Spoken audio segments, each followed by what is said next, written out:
안녕하세요. 잡시광입니다. 대한민국의 항공기술이 미국에서 인정을 받자 중국에 제대로 심술을 부리고 있습니다. 최근 새로 개발한 전투기를 공개한 가운데 한국의 KF-21을 제멋대로 경쟁 상대로 꼽으며 극심한 시기와 질투를 하고 있는 건데요. 대한민국이 전투기 개발에 속도를 내고 엔진 국산화까지 본격적으로 나서자 가만히 있지 못하고 괜한 신경전을 부리고 있는 상황이라고 합니다. 여기에 더해 최근 중국에서 공개한 중국산 6세대 스텔스 전투기가 제대로 조롱을 받자 단단히 심통이 났다고 하는데 이에 대해 자세히 알아보겠습니다.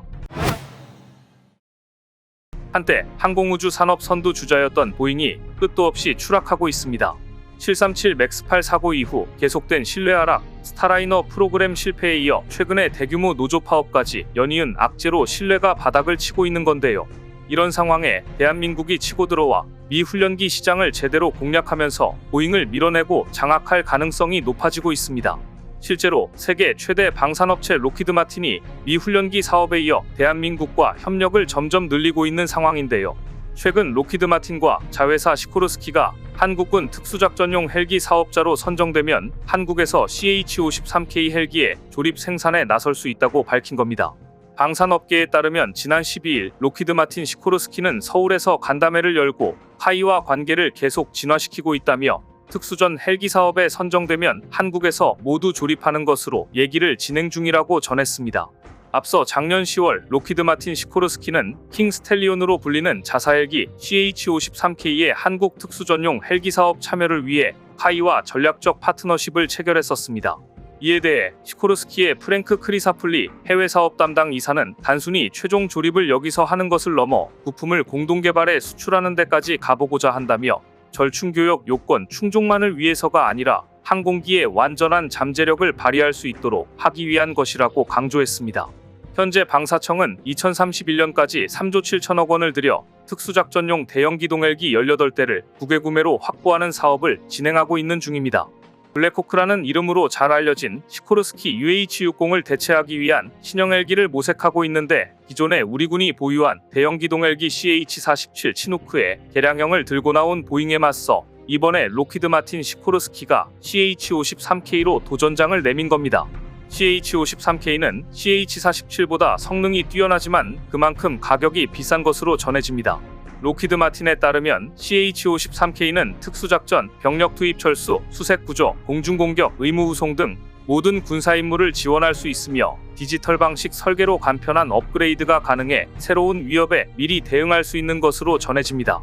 로키드 마틴 시코르스키는 이날 차세대 고속 중형기동헬기 모델로 주 로터가 상하로 2개 달린 형태의 X2를 제안했는데요. 시코르스키에 따르면 X2는 시속 370km 이상의 순항속도, 저소음 비행, 블랙호크 대비 절반 수준의 선회 반경 등이 강점으로 꼽히고 있습니다. 또한 로키드 마틴은 CH-53K가 F-35 전투기를 와이어로 매단 채 공중급유를 받는 상태로 비행하는 장면도 공개해 다양한 작전 역량을 과시하며 어필했습니다. 이렇듯 미국에서도 한국의 항공기술을 인정하는 등 본격적인 협력을 위한 물밑 작업이 한창 진행 중인 것으로 보입니다. 이런 상황에 최근 중국이 자국 항공박람회인 주하이 에어쇼에서 J-35 전투기를 공개한 가운데 KF-21 보람의 전투기를 경쟁 상대로 꼽으며 괜한 신경전을 벌이고 있는데요. 중국 언론들은 KF-21이 J-35의 경쟁 상대로 떠오르고 있다며 세계 방산 수출 시장에서 우위를 점하기 위해서는 KF-21을 견제해야 한다고 보도했습니다. 이렇듯 중국은 J-20에 이어 J-35A라는 또 다른 스텔스 전투기를 보유하게 됐는데 개발 속도가 빨리진 KF-21이 자신들의 최대 경쟁 상대가 될 것이라는 분석을 내놓고 있는 겁니다. 앞서 중국 인민해방군 신문전파센터 쥐나오의 웨이보 계정에 J-35A 공개를 예고하는 동영상이 올라왔었습니다. 이 동영상에선 3+5일 이후 주하이에서 만나자며 숫자 75가 새겨진 전투기 날개가 공개했는데 올해가 중국 공군 설립 75주년이라 의미를 담은 것으로 보입니다. 이렇듯 중국에서 J-35에 각별한 애정을 보이고 있는 가운데 그만큼 KF-21에 대한 경계감이 한껏 올라가고 있는 상황입니다. 최근 들어 특히나 중국이 KF-21에 대해 신경을 곤두세우고 있는 건 미국의 기술을 훔쳐 오랜 시간 힘겹게 개발한 J-35와 달리 KF-21의 개발 과정이 매우 순조로운 상황이라 더욱더 배가 아팠던 것으로 보입니다. 자신들이 10년여간 어렵게 신형 전투기를 내놓은 것과 달리 대한민국은 단 몇 년 만에 KF-22를 내놓아 전 세계 방산 시장에서 주목을 받고 있기 때문입니다. 중국의 중형 스텔스 다목적 전투기로 알려진 J-35는 미국의 F-35와 같은 체급과 목적의 전투기입니다. 그런데 사실 J-35는 중국이 미국의 기술을 훔쳐 만들었다는 의혹의 중심에 있습니다. 미 NSA의 비밀 정보를 공개한 에드워드 스노든은 중국 해커 집단이 미국 정부 방산 기업의 네트워크를 해킹해 50TB 이상의 F-35의 정보를 훔쳐갔다고 폭로했었습니다. 실제로 F-22와 F-35의 제조사인 로키드 마틴의 하청회사들은 2007년부터 중국의 공격 대상이었고, 이들이 빼낸 정보엔 스텔스 기술, 엔진, 레이더, EOTS 등 핵심 기술이 들어가 있습니다. 그리고 심지어 J-35와 F-35라는 고유 명칭도 비슷해 방산업계 내에서는 J-35를 F-35 짝퉁 전투기라고 부르고 있습니다. 사실 중국이 전투기 이름을 J-21도 J-31도 아닌 J-35로 정했다는 점에서도 F-35를 의식했기 때문일 거라는 분석이 나옵니다. 그런데 이제는 F-35보다 KF-22를 견제하고 있는 상황이 된 겁니다. 다들 예상하셨을 부분이지만 중국은 J-35A의 자세한 정보를 감추고 있으며 재원은 당연히 비밀입니다. 미국에서 훔쳐가져온 정보를 바탕으로 J-35를 만들었지만 실상은 KF-21의 발끝에도 못 미칠 거라는 분석이 나오는 이유입니다. 이런 사실을 중국에서도 잘 알고 있을 것이며 KF-21의 신경을 바짝 곤두세우고 있는 것도 이런 자격지심이 깔린 것으로 보이는데요. 중국 언론들은 앞서 중국의 훈련기가 해외 수출에 나섰을 때마다 한국의 FA-52 발목을 잡았었다며 이런 이유로 KF-21을 견제하지 않을 수 없다고 날을 세웠습니다. 게다가 최근 중국은 한국이 전투기 엔진까지 개발하자 크게 걱정하며 초조해하고 있는 상황인데요. 중국 언론들은 대한민국이 KF-21에 탑재된 미국산 엔진을 대체할 국산화 엔진 개발에 속도를 내고 있다며 바짝 긴장하는 모습을 보였습니다.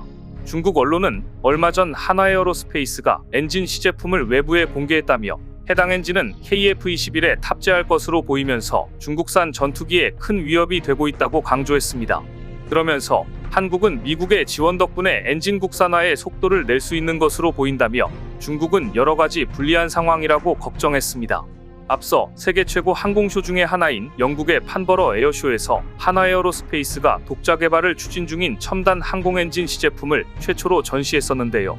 방산업계에 따르면 한화에어로스페이스는 2030년 중후반까지 정부와 함께 KF-21 엔진과 동급 수준인 15,000파운드급 엔진 개발에 나설 계획으로 알려졌습니다.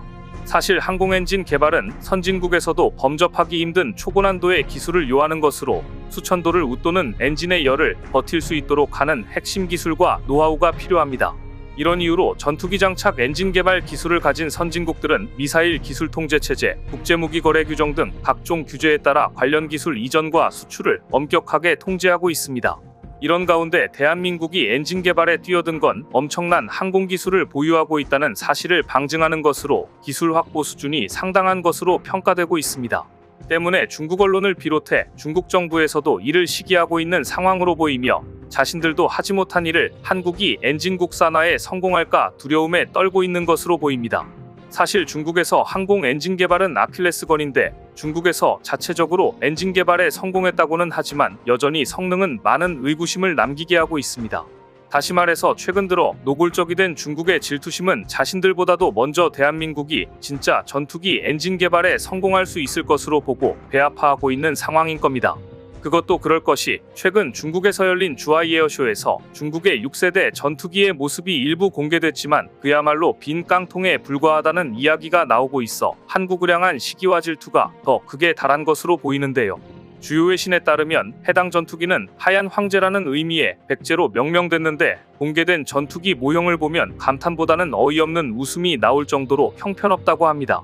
이번에 중국은 해당 전투기 모형을 공개하면서 성능과 무장 능력을 업그레이드한 다양한 임무 수행이 가능한 다목적 전투기라고 극찬했습니다. 이에 따르면 해당 전투기는 스텔스기라고 표현하기에 어려울 정도로 서방의 스텔스 전투기들과 달리 대형 공기흡입구를 탑재하고 있는 걸 확인할 수 있습니다. 중국인들은 6세대 전투기라고 하자 실상은 전혀 모른 채 마냥 기뻐하기만 했는데요. 하지만 서방의 방산 전문가들은 이번에 공개된 중국의 6세대 스텔스 전투기를 보고는 있을 수 없는 설계라며 내부 선전을 위한 빈 껍데기에 불과하다고 지적했습니다. 심지어 전투기 외형도 어느 B급 SF 영화에 등장할 만큼의 허접한 형상이라 왜 이런 상태로 대회에 공개한 것인지 의문이 든다는 이야기가 나오고 있다고 합니다.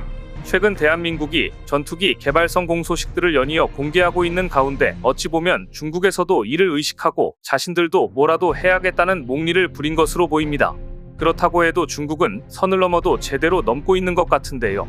과연 중국이 언제 제대로 망신을 당할지 관심 있게 지켜보겠습니다. 오늘 준비한 소식은 여기까지입니다. 댓글을 통한 여러분들의 많은 의견 기다리겠습니다. 시청해주셔서 감사합니다.